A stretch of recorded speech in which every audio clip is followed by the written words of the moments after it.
Hello and welcome. Today we are joined by Mr. Mani Shankar Aiyar, former Union Minister, parliamentarian, Congress leader, writer and author. In fact, we are here today to discuss his latest book, A Maverick in Politics. This is the third in the series of memoirs that Mr. Aiyar has written. Mr. Aiyar, thank you so much for speaking with us. Thank you for coming here to talk to me. So I would begin by actually taking you to the beginning of your book, where you actually have a very strong message for the youngsters who want to join politics. You say that if you want assured and consistent success, perhaps this is not the profession for you. Why would you say that?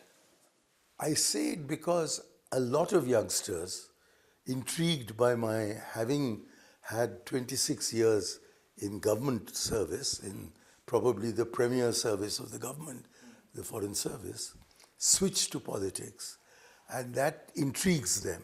So they come and ask me, how can we make a career in politics?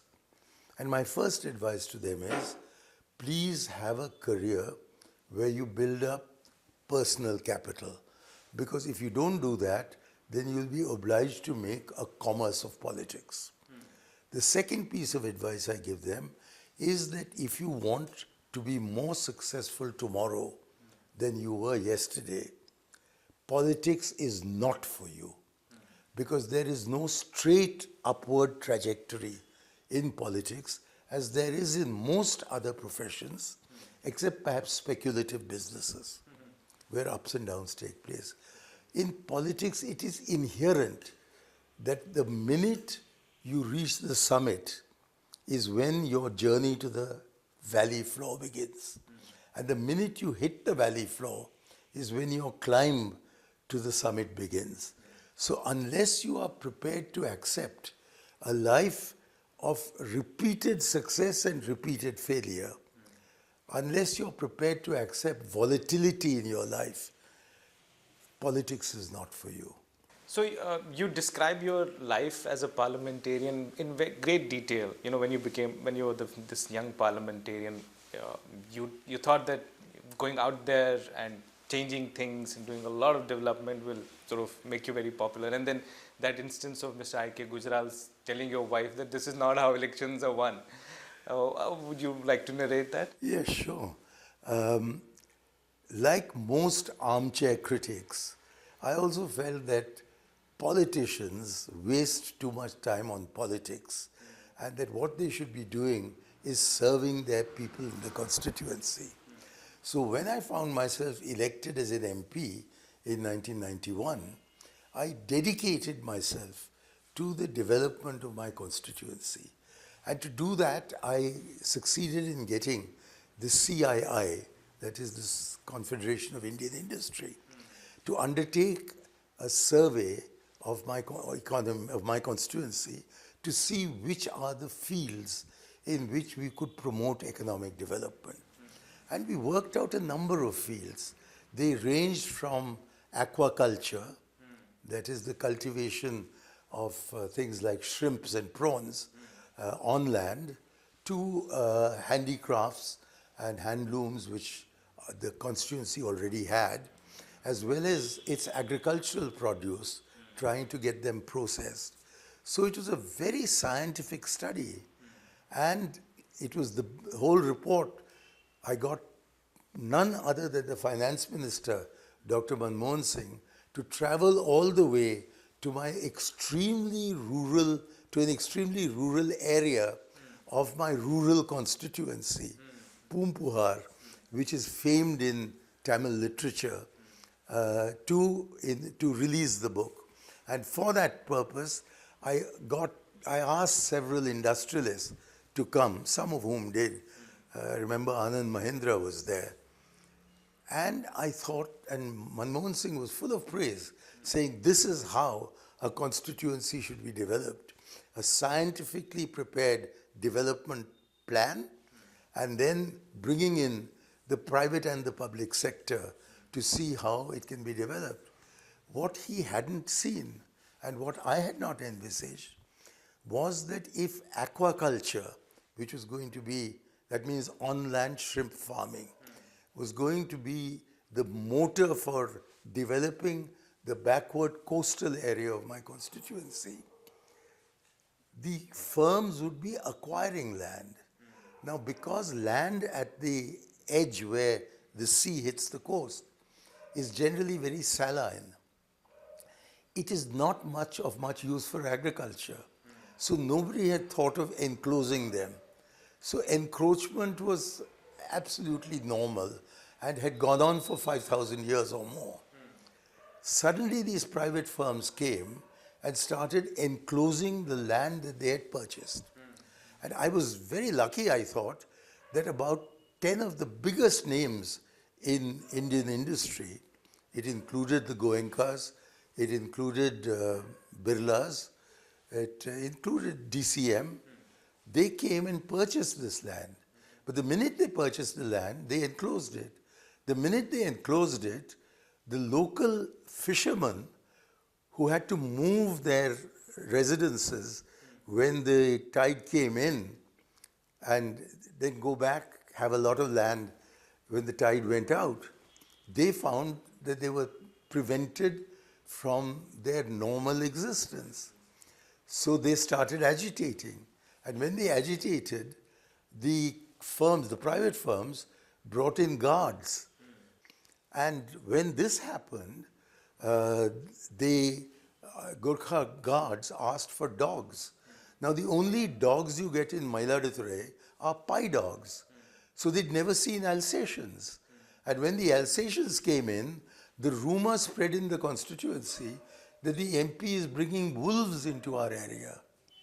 With the result that this major effort, which was only a beginning, because once we had the ship farming, we had wanted factories which would do the processing and make it a developed, prosperous area. But the development and the prosperity would be for the private sector firms, whereas the local people were going to be deprived of their livelihood. And it also created a big gap between the farmers who said, why are you doing this for the fishing industry? What about us? So instead of any of this being of use to me electorally, it became very, very damaging. So therefore, I began to understand why veteran politicians like I.K. Gujral understood that development has too many negative aspects for an MP to handle. A government may be able to handle it, but a single MP cannot handle it. And therefore, instead of my good intentions giving me a massive majority, they've ended with them giving me a massive good name in the constituency. There isn't a child who doesn't know who I am. And they, every time anybody else comes in as an MP, they keep saying, you know, Mani Shankar Aiyar was the best. But when it came to the vote, I won by 150,000 when nobody knew me in 91. And in 1996, when everybody knew me, I lost by 1.5 lakh votes. And the reason I came to the conclusion was that in a local body election, you may vote for the candidate. But as you go up the ladder and reach the Lok Sabha voter wants to determine who the Prime Minister should be, who the CM should be, who should be the party in power. So they vote for the party, they don't vote for the candidate. So, Mr. Aiyar, you speak about your high points right from the beginning, and then you also go for the fallouts that you have faced. In all of this, your party also comes into play. Your several points you do mention that you in a sense were not understood properly. Would you explain that context first? Yeah, certainly. I had told you right at the beginning of this session that a politician's life can never be one of continuing success. It may be one of continuing failure, but even those who are successful, take Mr. Vajpayee, he reaches the top and then India is shining. And because India is shining in the BJP's eyes, he falls. And when he falls, I saw the misery in which the man was. So it doesn't matter. I saw Rajiv rising to the highest vote in Indian history, 414 seats, and then falling after 5 very successful years, falling by a larger margin than anybody before him had fallen. So in politics, things work out and things don't work out. And you often don't know as a player what is going to work out and what is not going to work out in terms of popular opinion. And that is why democracy is a good system, because it acts as a check. But as an individual, if when this happens to you, you really wonder what went wrong. So in my case, a similar thing has happened. I thought I'd lost everything when Rajiv Gandhi, on his way to my constituency, and literally 12 hours before he arrived, was suddenly assassinated. So the whole raison d'etre of my moving from the Foreign Service into politics was also bombed out that day when Rajiv died. But Sonia Gandhi, who had seemed to me to be disapproving of me, she put her hand on my shoulder. And although she was not in politics, Narasimha Rao always felt that I had a special relationship with her. And despite his reservations about my opinions, particularly on questions relating to secularism, he was repeatedly looking after me for fear that he might incur Sonia Gandhi's displeasure. And then at the end of that, I stayed with Narasimha Rao in saying, let us remain in the alliance with the ADMK. But almost everyone else in the Tamil Nadu Congress moved into an alliance with the DMK under the banner of the Tamil Manila Congress, which means the Tamil State Congress. It has nothing to do with Manila in the Philippines. So the Tamil Manila Congress split from the Congress and joined the DMK, and they had an overwhelming victory along with Rajinikanth, the actor, in 1996. And Narasimha Rao lost, I lost, and I thought I was in despair because how was I going to move further? And then Sonia Gandhi was not in politics, refused to be in politics, but was very helpful to me financially because she made me a fellow at the Rajiv Gandhi Foundation with a salary of 12,000 rupees a month. But in the late 1930s, even that was a big help. And then I increased my writing to the point where India Today employed me at a remuneration which made me the highest paid journalist in India, columnist in India. So I had never expected to become that. I was writing for fun. And now I find myself writing for money. And that enabled me to live through that bad period. But it was a very bad period for successful politicians because the government of Vajpayee fell in 13 days. No, 13 months. The next government fell in 13 days. And only his third government survived. But in the meanwhile, there were many, many elections. And I lost some of them. I won ultimately in 1999. And what saved my political life, if you like, is that every time I lost, Parliament would not complete its term. And every time I won, Parliament completed its term. So although my victories were only 3, each one of them had a full 5-year term. So I ended up with 15 years as a Lok Sabha MP. And then after my defeat in 2009, again Sonia Gandhi's patronage gave me 6 years as a Rajya Sabha MP. So altogether, I was an MP for 21 years. And if you don't believe me, check my pension. It's for a 21-year MP. And my years out of Parliament at that stage were very few compared to the years I was in. And then it was she who encouraged my interest in Panchayati Raj, having seen that I had closely collaborated with her husband. In fact, I was his principal aide on the question of Panchayati Raj. So she decided to give me the Panchayati Raj portfolio, which had not been given to anybody else, ever. I was the first ever Minister of Panchayati Raj. And I remained in that position for 5 years. I was in the 12th position in the cabinet of Dr. Manmohan Singh.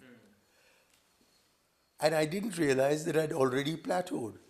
Because after that, it's been decline and fall all the way along. So these ups and downs, you can't predict. They happen. You discussed Sonia Gandhi and how, you had her patronage at certain points of time. But you also discussed that how you did not talk to her and Rahul Gandhi for a long time. At one instance, you're saying that you had to actually call Priyanka Gandhi to wish Rahul Gandhi on your behalf, and then you wrote a note to him. I'll tell you about that. If you want to be successful in politics as an individual, you have to have a very strong base. Either you have a constituency where you're not defeated, or you're indefeatable, or you have a caste base, or you have a religion base. I had none of this. I only had patronage. I had the favor of Prime Minister Rajiv Gandhi. I then had the favor of Sonia Gandhi. But that's a very, very uncertain basis on which to be in politics.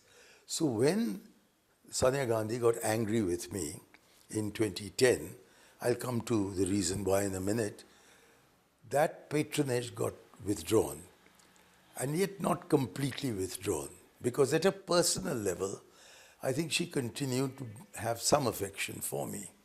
So it was a very slow decline, but it was a decline that took place over a period of about 15 years, that it slowly went down, and then once Rahul Gandhi came in, I thought it was going to go up. Because he said to me that where he used to agree with me 75%, he said, now I agree with you 100%. And then proved that he agreed with me 100% by asking his mother to remove me from the only position I had in the Congress, which was as the national convener of the party's Panchayati Raj Sangathan, named after Rajiv Gandhi. And then refused to meet me, or most of the time refused to meet me. With the result that today I am completely isolated. So the very family that gave me the opportunity has now withdrawn that opportunity from me. The reason given is that I've had it all, and I have. I've been a member of parliament on the treasury benches. I've been a member of parliament on the opposition benches. I've been a minister. I've been out of the ministry and still an MP. So I've had it all. But at the end of the day, I am completely isolated in the party. And the party spokesman, Pawan Khera, made a statement in May this year in which he said that Mani Shankar Aiyar does not represent the party in any capacity whatsoever. Nothing has hurt me more. So I have only one capacity. I am one of 9,000 PCC members, 9,000 PCC members representing the town of Kumbagodam. That's all I have. And I'm not included in any body of the Congress party after having been a personal favorite, if you like, of Rajiv Gandhi's. So I've seen the spectrum. And the reason why I think I could be so easily put to one side is the same reason for which I could be so easily nurtured for the top. It is that I was not a politician. I was a maverick who had been brought in for the reasons of personal affection of the leader and put away for reasons of personal disaffection of the leader. So I had happened to meet Priyanka Gandhi, who had just come into politics at that stage. No, sorry, she hadn't yet come in. So I had happened to meet her, and she's always been very kind to me. So I gave her a ring when I was on my way to America, and I thought that since Rahul's birthday was in June, I could ask her to convey my greetings to Rahul. So she was a bit surprised. She said, why didn't you write to him? Why don't you speak to him yourself? I said, I'm suspended. and therefore I can't talk to my leader. But she said, then how are you talking to me? And then she corrected herself.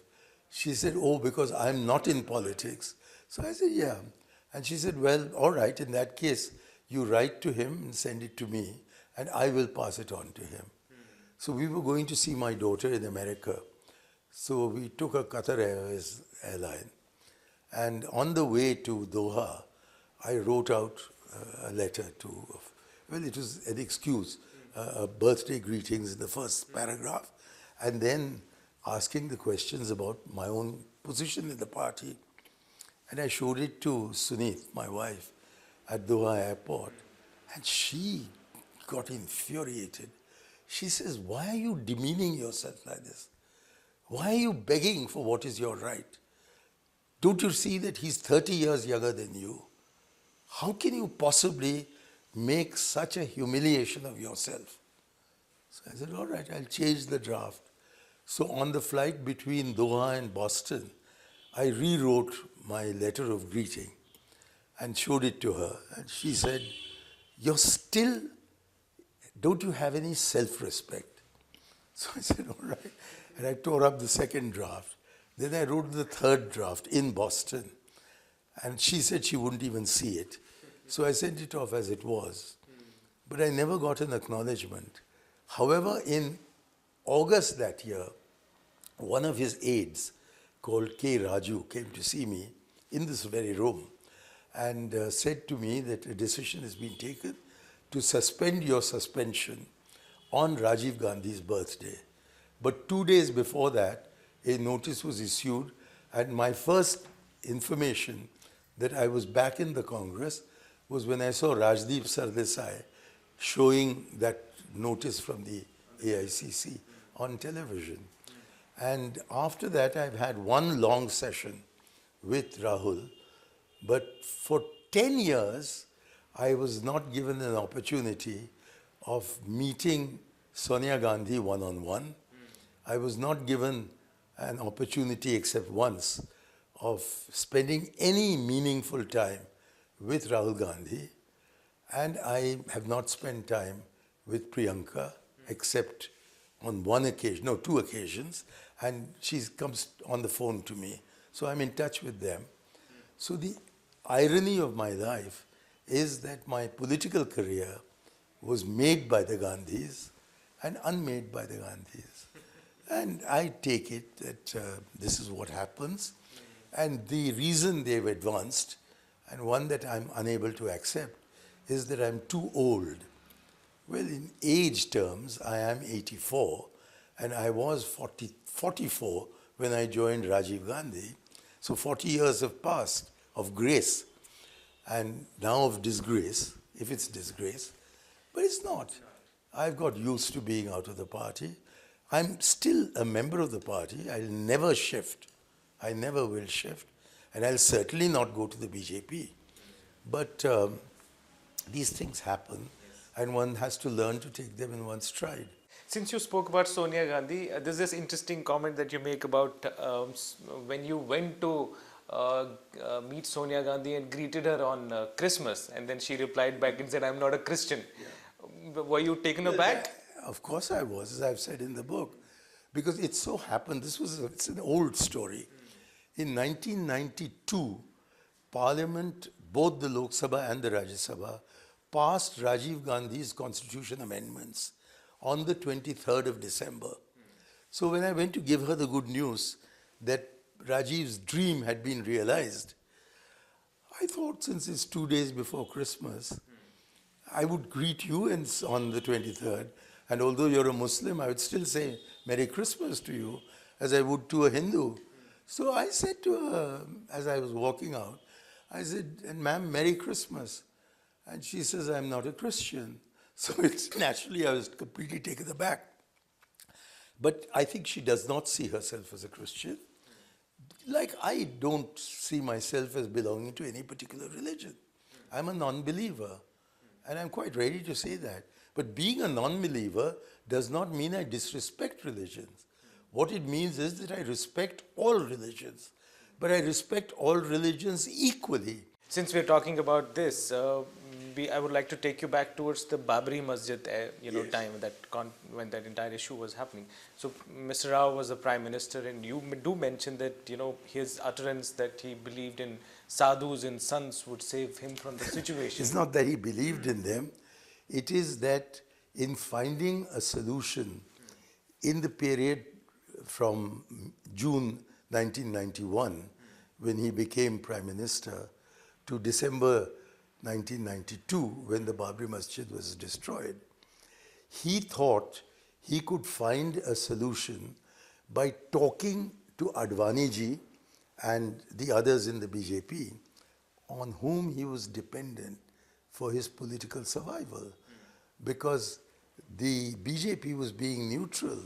They were not joining forces with other opposition parties to bring down Rao's government. So he thought he could appease them by talking to them. And at the same time, at their instance perhaps, or his own instinct, I don't know what, he brought in a lot of sadhus and sants to advise him on what is to be done. And Rangarajan Kumaramangalam was put in charge of receiving these sadhus and seeing them off. So I kept seeing him on television with these people. And then after the Babri Masjid fell, Narasimha Rao ji, in an address to the Congress Parliamentary Party, said that in the old days, kings would always consult with sadhus and sants. So I did the same. But the tragedy is that the sadhus and sants would listen to what the Hindu emperor said. Now they are not listening to me, as his explanation for the fall of the Babri Masjid. What sort of a secularist is this? And earlier, I had started, or I completed also, my Ram Rahim Yatra from Rameshwaram to Ayodhya, arguing that whereas Somnath is dedicated to Shiva and Ayodhya is the city of an avatar of Vishnu, and Advani was doing this Shiva Vishnu Yatra, I would try and follow the path of Lord Ram himself. So I started in Rameshwaram and was intending to end in Ayodhya. I was called away in the middle of the yatra by Mr. Narasimha Rao to come back to Delhi and meet him. Later I discovered that this was the time when he was arriving at a solution that Advani would persuade whoever was the chief minister of UP, I've forgotten his name, do you remember? Kalyan Singh, to accept a Supreme Court, or to inform the Supreme Court that they would limit the 6th of December to a car seva, and they would use the paramilitary to prevent any destruction of the masjid. At that time I came back, and he said to me when I met him, he said, Mani, I don't disapprove of your yatra. I don't accept your definition of secularism. So I said, really, sir? What is wrong with my definition? He said, you don't seem to realize that this is a Hindu country. So I looked astonished at him. I said, our constitution doesn't say that ours is a Hindu country. It says ours is a secular country. It's only the BJP that says it's a Hindu country. And that gave me the indication as to what was going to happen, although I didn't envisage it. And he actually rang me at 5 o'clock in the morning on the 3rd of December and was almost crying. I think he was crying into the phone when he said to me about the Babri Masjid. He said, I've tried everything. They're cheating me. They're lying. So I said, sir, can I come across to you? He said, can you come now? I said, I'll come immediately. And by 5:30, I was in his house. It's the only, Rajiv never invited me into his house. The only time I've been to the Prime Minister's residence was on that occasion when Narasimha Rao called me in. And he said to me, what do I do? I said, you should have done it already. You should have. I was blocked from going to Ayodhya at Faizabad. You should have blocked these people from reaching Ayodhya. But now they've reached Ayodhya. And if you tried anything, there would be bloodshed. So the only answer is to show the difference between secular India and communal India. And to do that, I suggested to him that he should make a major statement in Parliament on the 4th of December, which was a Monday, and on the 7th of December, which was a Monday. He asked me to draft the statement for him. And then no, it was the 4th, I was wrong, or whatever date it was, the Monday that followed. Because on that Monday, there was a debate in the Lok Sabha, which was answered in a very anodyne way by the Home Minister S.P. Chauhan. Anyway, the point is that he then did nothing when the Babri Masjid was being brought down. And I remarked to the press that he's proved that death is not a necessary condition for rigor mortis to set in. He did absolutely nothing. He was in fact sitting in puja while the Babri Masjid was being destroyed. And the paramilitary were there, standing at the edge. And it's true that the military can only be called in to the aid of the civil authority.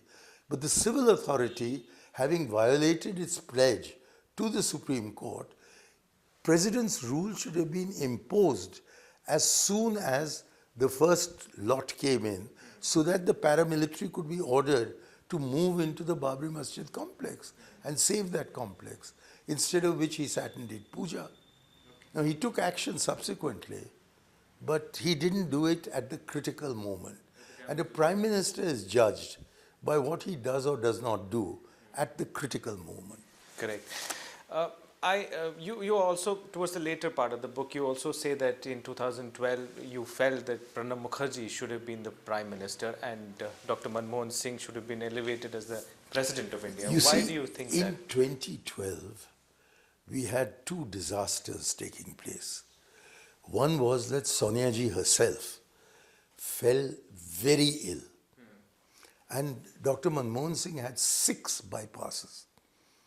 So we were crippled at the head of the government and at the head of the party. But there was one man who was still full of energy, full of ideas, had a certain amount of charisma, and could have run either the party or the government or even both. And that was Pranab Mukherjee. So Pranab Mukherjee says in his own autobiography, what I had guessed at that time, that he was hoping that he would be made Prime Minister in place of Dr. Manmohan Singh, and that Dr. Manmohan Singh would be given due respect as the President of India, as somebody who had made a huge contribution to the development of our country.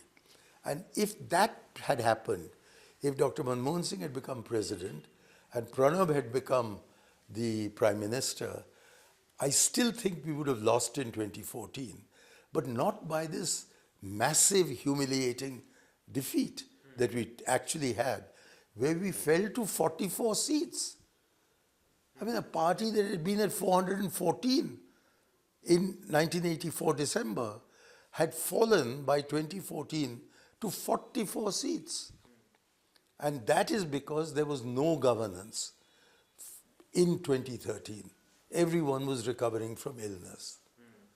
And so a lot of charges were made against us, which have never been established in a court of law.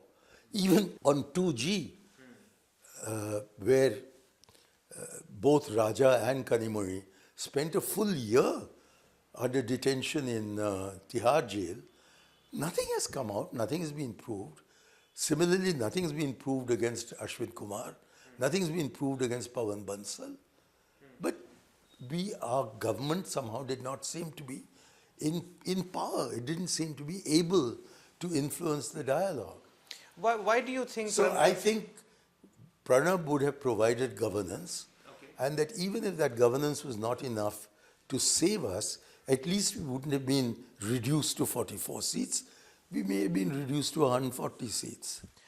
Why do you think Pranab Mukherjee wasn't given that chance? He says, and I've quoted him, that when Sonia went to the Kausambi Hills to recover, he had heard that she was contemplating making him the Prime Minister. Now, why she decided to remain with the status quo, I don't know. You'll have to ask her. But I've said only what I know. I have not retailed rumors, and I've expressed my opinion, which counts for nothing, especially as Pranab Mukherjee is now no more, and Dr. Manmohan Singh is still with us. I don't know whether my opinion is right or wrong, but when you write an autobiography, you express your opinion, you're expected to. Okay. Since we're talking about Dr. Manmohan Singh, there is this instance during the Harshad Mehta scam when you say that you went to meet Dr. Manmohan Singh at his residence and he told you, let's talk about it outside because it could be part. Let me give your viewers the background. I was a member, although I was a new member of MP, I was new MP, as a member of the JPC that was investigating the scam. And what surprised me was that the chairman, Ram Mirdha, and some Congress members like S.S. Ahluwalia seemed more keen on attacking Dr. Manmohan Singh than on defending him. And I found that I was, along with Murli Devra, who attended some meetings but did not attend all, as the only one who was defending Dr. Manmohan Singh. So I began to fear that something is going wrong here. So I asked for an appointment with Narasimha Rao ji. And as I was driving to Narasimha Rao's house, in those days I used to drive my own car, I decided to turn in at 8 Krishnamenon Marg into Dr. Manmohan Singh's home. He was at home, and I gave him the background and said, I'm going to see the Prime Minister and I'll see you when I come back. And he was very grateful. So I went, I talked to the Prime Minister, who listened to me very carefully. But as I was going out, Bhuvanesh Chaturvedi, who'd been listening in from behind a curtain, he called me in and he threatened me. He said, in mamlo mein aap kyon dakhal de rahe hain? So I then understood that there was a section of opinion, very important in the party, that was trying to save Narasimha Rao's skin at the expense of Dr. Manmohan. And that seemed to me to be very unfair, because I'm deeply convinced that Dr. Manmohan Singh did not have anything personal to do with the Harshad Mehta scam, as it was. So on my way back, I went to see Dr. Manmohan Singh. I started explaining what the Prime Minister had just told me, and he put his finger to his lips and led me out of the house and said, let's talk in the lawn, because I don't know whether my house is bugged. Last couple of questions. About Yasser Arafat's visit in 1992. You described that you met him and you actually sounded him off that there are murmurs that India could be, departing from its earlier policy towards Israel. Indira Gandhi at the Non-Aligned Summit in 1983 had announced that we were according diplomatic recognition to the Palestinian state. And we built here in Delhi the embassy of the state of Palestine. So we were in the forefront of demonstrating that there is a state of Palestine, even though in reality there wasn't. But we were backing the Palestinians to that extent. So I was a firm believer in the Palestine cause and had often urged Rajiv Gandhi away from giving any kind of recognition to Israel while it was persecuting the Palestinians. And I was very happy that towards the end, Rajiv dropped his preference for having some kind of a relationship with Israel, especially after the intifadas of the 1980s.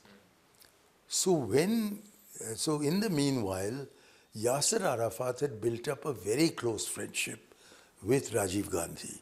And his own people were procuring arms from illegal traders in Cyprus and elsewhere. And there he picked up rumors of what were the weapons that ULFA and the LTTE were picking up from the same sources in the same area of Cyprus and the Balkans. So he was very alarmed that we would be having elections and Rajiv would be the target. So he had his ambassador in Delhi, a wonderful man called Khalid, who was a very close friend of mine. So he kept sending messages to Khalid to convey to Rajiv that you are under very, very serious threat. And Rajiv said, what can I do about this threat? I can't sit away, and it is for the state to protect me. And he had thought that Chandrasekhar, that was the dog being, or rather the tail being wagged by the Congress dog, that Chandrasekhar would provide the security that he needed. Chandrasekhar didn't. In fact, Chandrasekhar sent somebody to London, and in London the man discovered that Jagjit Singh Chauhan was coordinating conspiracies to kill Rajiv Gandhi by every terrorist organization in India, ULFA, Khalistanis, and the LTT and so on. So repeatedly, Khalid was in Rajiv's office to warn him on behalf of Yasser Arafat that you are going to be targeted in your elections. But Rajiv said, I can't do anything about it. I cannot not campaign. And on the very last day, on the 20th, Khalid was with George in the office when Rajiv unexpectedly came back from, I think, Aligarh and changed his clothes before going to the airport to fly out to Bhubaneswar. And he found waiting for him a Bulgarian reporter, Daniela Kaneva, who had been covering the Nehru family from Jawaharlal Nehru's day. So he put her in the plane, but he missed out meeting with Khalid, who was bringing a last desperate plea to him that there's going to be an attack on you in the next day or two. And then Rajiv was killed the next day because nobody took the warnings of Yasser Arafat seriously. So when Yasser Arafat came to Delhi in January 1994, Khalid arranged for me to meet one-on-one with Yasser Arafat. And a photograph of my meeting with him in Rashtrapati Bhavan is there in my book. And he was very kind to me. He gave me a tray of mother of pearl, or a box or something made of mother of pearl, to thank me for my consistent support to the Palestinian cause.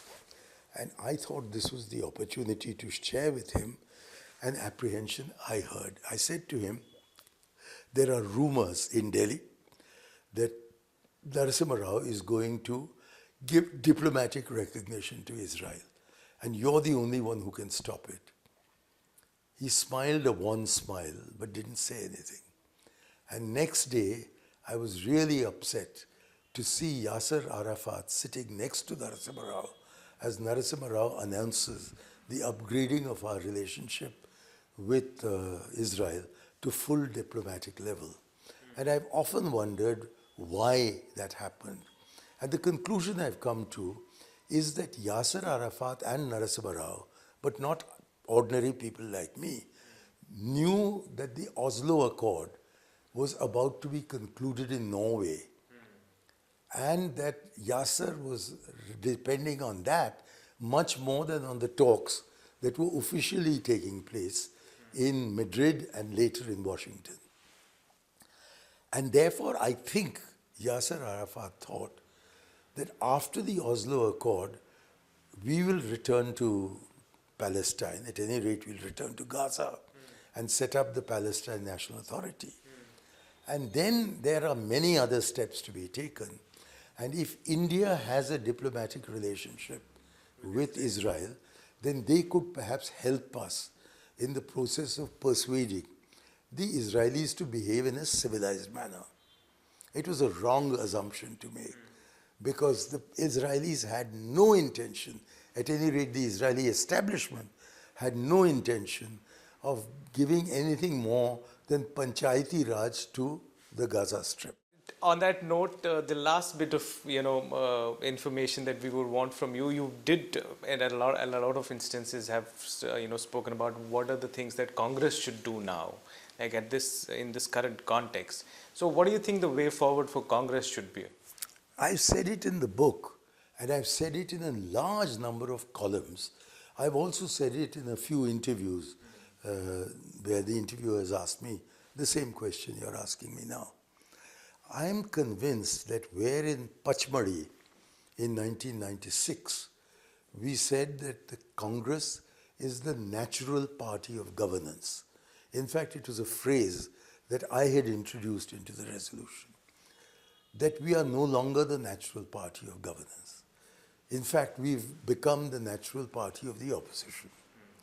So the Congress on its own, until the situation dramatically changes at some stage in the future, I don't know, in 2030 or 2050 or never, I don't know.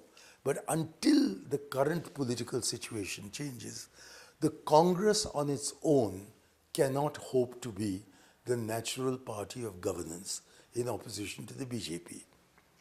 But what we can do is to be part of a bloc of opposition parties that do not accept the communalization of India's politics and the denial of diversity to preserve its unity.